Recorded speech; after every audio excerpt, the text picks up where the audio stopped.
The phone rang, and the man on the other end told me I'd just inherited $19 million. My breath caught in my throat. My hands shook. I glanced around the room, if you could even call it that, a tiny apartment, barely furnished, reeking faintly of bleach from the previous tenant. Trash bags lined the wall, each one stuffed with my clothes, my shoes, the last scraps of a life I thought was solid. And in that moment, all I could think about was the man who had kicked me out just 2 weeks earlier, my husband. 2 weeks. That's how quickly I went from a woman with a steady job, a home, and a marriage, to being jobless, homeless, and wondering how I'd ended up here at 49 years old. Before I tell you how I went from sleeping in this bare apartment to holding the power to completely destroy him, I need you to hear the whole story. Because when you do, you're going to have to decide, should I forgive him, or should I make him regret the day he turned his back on me? And if you haven't already, hit that subscribe button so you don't miss what happens next. I want you here for the entire ride. And while you're at it, tell me in the comments where you're watching from. I love knowing where my stories are finding a home. Because what I found out about that money made me realize this wasn't just luck. This was karma knocking. Let me take you back a few weeks before that phone call. It was a Tuesday morning, the kind that should have been forgettable. I'd been at my job for over 20 years, 2 decades of loyalty, overtime, and showing up even when I was sick. I remember walking into the office that day and noticing something off. People were whispering in corners. My boss wouldn't look me in the eye. By noon, I was sitting in a conference room with a folder in front of me, the words "company restructuring" echoing in my ears. 20 years of work reduced to a few sentences and a handshake. They didn't even let me pack my desk alone. Security stood by, as if I might steal something after giving them half my life. When I got home, I expected at least comfort. My husband knew how much that job meant to me. But instead of arms around me, I got a shrug and a sigh. "So, what's your plan?" he asked, not even looking up from his phone. "My plan," I repeated. "I just lost my job. I'm still processing." He finally looked up, and there was no warmth in his eyes. "You can't just sit around. You're not 20 anymore. Jobs don't just fall into your lap at your age." That sentence didn't just sting, it lodged in my chest like a splinter. Over the next 2 weeks, his words turned colder. Every dinner was quieter. Every morning he left earlier. One night, I overheard him on the phone with his brother, laughing about how some people just don't adapt to change. And then came the breaking point. It was a Friday night. I'd made dinner more out of habit than hope, and we sat across from each other in silence. Halfway through the meal, he put down his fork and said almost casually, "I think it's best if you figure things out somewhere else for a while." I blinked at him, trying to process. "You're kicking me out?" "I'm not kicking you out," he said in that slow, condescending tone people use when they know they're lying. "I just think we need space. You've been a lot lately. A lot." That's what I'd been reduced to. The next day, I packed what I could into trash bags. I didn't take the photo albums or the furniture, just clothes, shoes, a few personal things I couldn't leave behind. As I carried the last bag to my car, he didn't even come to the door. Driving away from the house we'd shared for nearly 15 years, I felt hollow, abandoned. But somewhere deep under the hurt, something else stirred. I told myself this wasn't the end. It was just a chapter. And one day I would be the one writing the ending. My new home was a 1-bedroom apartment above a closed-down laundromat. The wallpaper was peeling in places, the floor creaked with every step, and the smell of detergent still hung in the air, faint but constant. It wasn't the life I'd built for myself, it was survival. Some nights, I'd lie on the lumpy mattress, staring at the ceiling, listening to the hum of the old refrigerator. I'd never realized how loud loneliness could be. I reached out to family first. My sister offered kind words but made it clear she couldn't help financially. My cousin said she was so sorry, but then slipped in a pointed, "Well, marriages go through things when money gets tight." And then there were the ones who didn't even call back. I even stayed with my friend Lila for a week before the apartment opened up.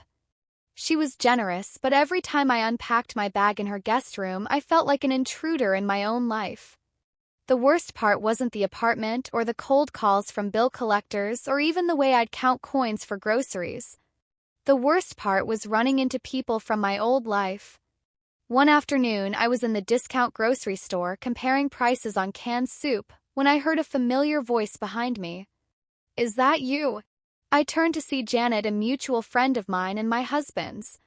She looked me up and down, taking in the cart with store-brand everything. Her smile was polite, but her eyes told another story, pity and maybe satisfaction. "I heard about the job," she said, lowering her voice just enough to make it sound like gossip. "And about the house." It was like she was tasting the words before spitting them out. I forced a smile, made some excuse about running late, and left the store without buying anything. Little by little, the world I'd known closed in around me. Friends stopped inviting me to gatherings. Calls went unanswered. And every time I saw a happy couple walking hand in hand, I'd feel a dull ache in my chest. But life has a strange way of planting seeds in the middle of your hardest season. One evening, I came back from a long day of job hunting, my phone buzzing in my purse. Unknown number. I didn't answer. Then, a few days later, it happened again. Same number. This time, they left a voicemail. A man's voice, formal but not unfriendly.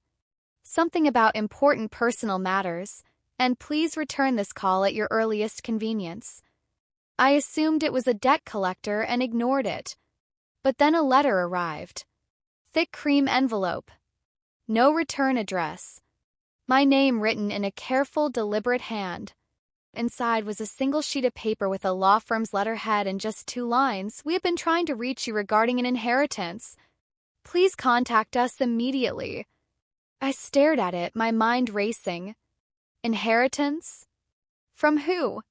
My parents were gone. My closest relatives broke. Didn't make sense. And yet, something in my gut told me this wasn't just another false hope.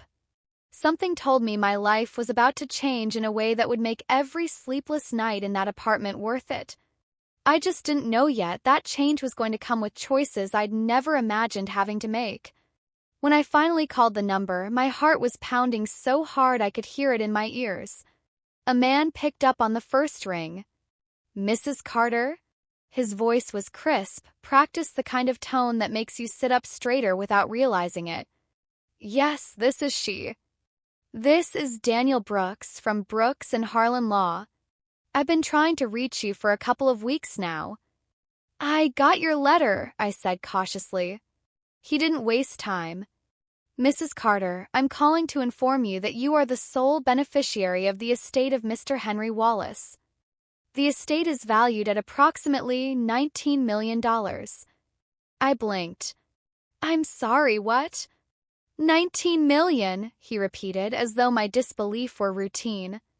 "We'd like you to come in to sign the necessary documents." I sat there, phone pressed to my ear, staring at the chipped paint on my apartment wall. Henry Wallace. The name rattled around in my head, looking for a place to land. Then it hit me. Henry Wallace, my mother's cousin. I'd met him only a few times as a kid. Quiet man. Lived alone. Collected books and old records. The kind of relative people talked about at reunions but never visited. I hadn't seen him in decades. But I remembered one thing. When I was 17, my car broke down on the side of the road in the middle of a thunderstorm. Everyone I called was too busy to come. Except Henry. He drove an hour in the rain to pick me up and spent the rest of the night fixing my car in his garage. We hadn't stayed in touch after that, but maybe he remembered. Mr. Brooks kept talking about the probate process, assets, tax considerations, but my mind was already somewhere else. $19 million. For the past few weeks, I'd been counting change for coffee. I'd been walking everywhere because gas money was a luxury. I'd been living in a place where the heat groaned louder than I did in the mornings. And now, I could walk into any car dealership and pay in cash. I could buy a house outright. I could change my entire life before the end of the month. I could make him regret every single word he said to me. The thought came fast and uninvited. My husband's face, that day he stood in the doorway as I packed my bags. "You'll figure it out," he'd said, with a shrug that made me feel like the last 20 years of marriage had been an inconvenience to him. I gripped the phone tighter. Should I call him right now? Tell him I'm set for life? Watch the shock settle on his face, listen to the regret drip through the line? Or should I let him find out another way? Maybe he hears it through someone else. Maybe he sees me hair done, new clothes, walking out of a lawyer's office in a car worth more than his annual salary. Maybe he realizes too late that he threw away the best thing that ever happened to him. As the call wrapped up, Mr. Brooks asked, "Would you like me to arrange transportation for our meeting tomorrow?" I almost laughed. "No, I think I can manage that myself." When I hung up, I didn't jump up and scream. I didn't call anyone. I just sat there, staring at the crumpled grocery list on my counter, letting the weight of it sink in. I was no longer powerless. And for the first time since he kicked me out, I was the one who had a choice. The next morning, I woke up before sunrise. Not because I had to, but because for the first time in months, I wanted to. I pulled out the one nice dress I still owned, ran a brush through my hair until it gleamed, and put on the lipstick shade I hadn't touched since the day I left our house. Today wasn't just a meeting with a lawyer. It was the start of something new. When I walked into Brooks and Harlan's glass-walled office, they didn't see the woman who had been hauling trash bags of clothes through a freezing parking lot 2 weeks ago. They saw someone worth standing for. And that's exactly what they did: the receptionist, the paralegal, even Mr. Brooks himself. Signing those papers felt like lifting a 100-pound weight off my chest. When I left, the air smelled different. I don't know if it was my imagination, but it felt like even the city knew I wasn't the same woman anymore. Within a week, I had moved out of that dingy apartment and into a warm, sunlit place with real hardwood floors and a balcony where I could drink my morning coffee in peace. I bought clothes that made me feel like myself again. I had dinners with old friends, the ones who didn't flinch when I told them the truth about what had happened. Didn't take long for whispers to start. At the grocery store, a former neighbor said, "You're looking well, really well." On social media, my cousin posted a photo of us out for lunch with the caption, "Proud of this queen." And then, of course, he called. I didn't pick up the first time. Or the second. By the third call, curiosity got the better of me.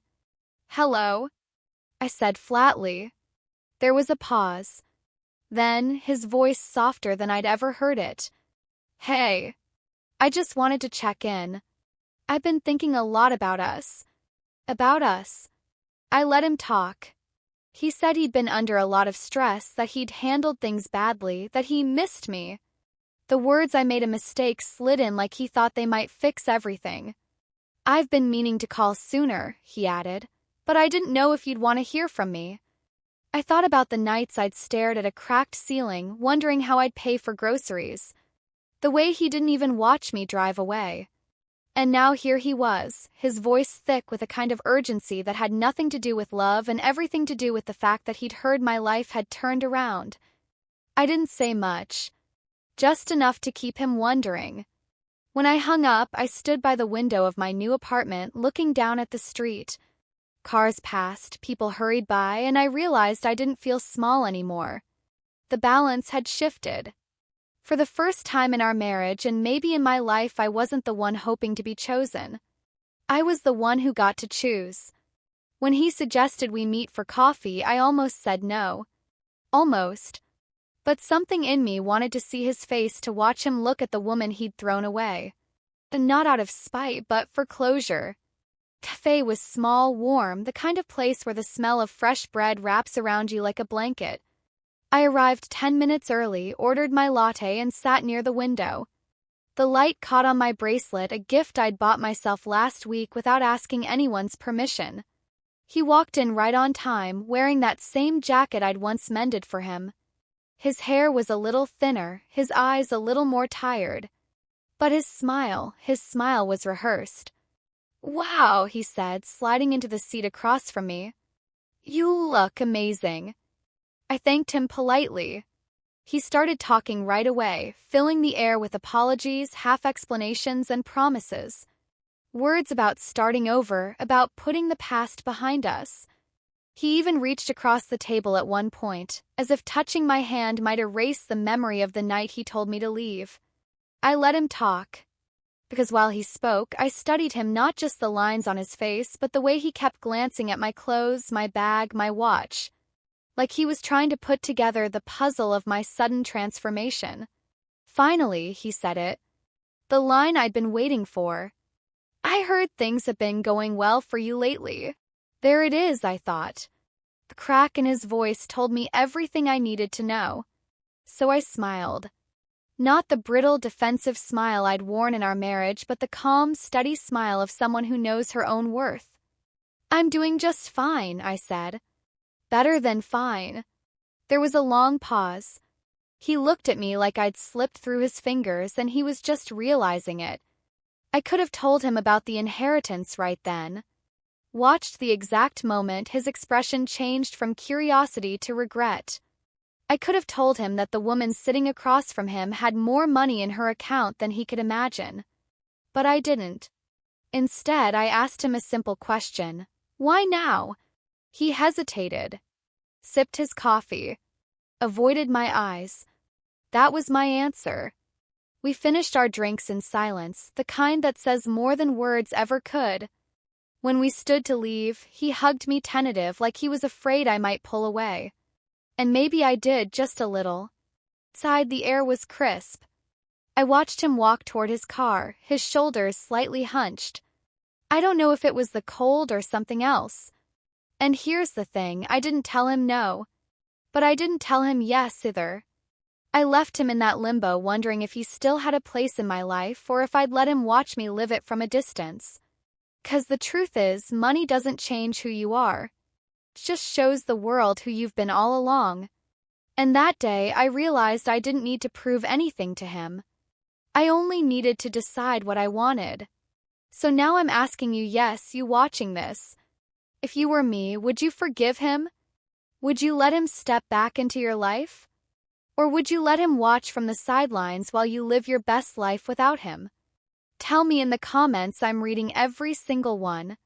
And if this story made you feel something, hit that like button, subscribe, and share it with someone who needs to hear that no matter how far they've fallen, they can rise again. And if you've ever had your own "I made it without you" moment, I want to hear it. Your story might be the one someone else needs to get through their hardest day. 'Cause sometimes the best revenge isn't revenge at all. It's living so well they have to watch.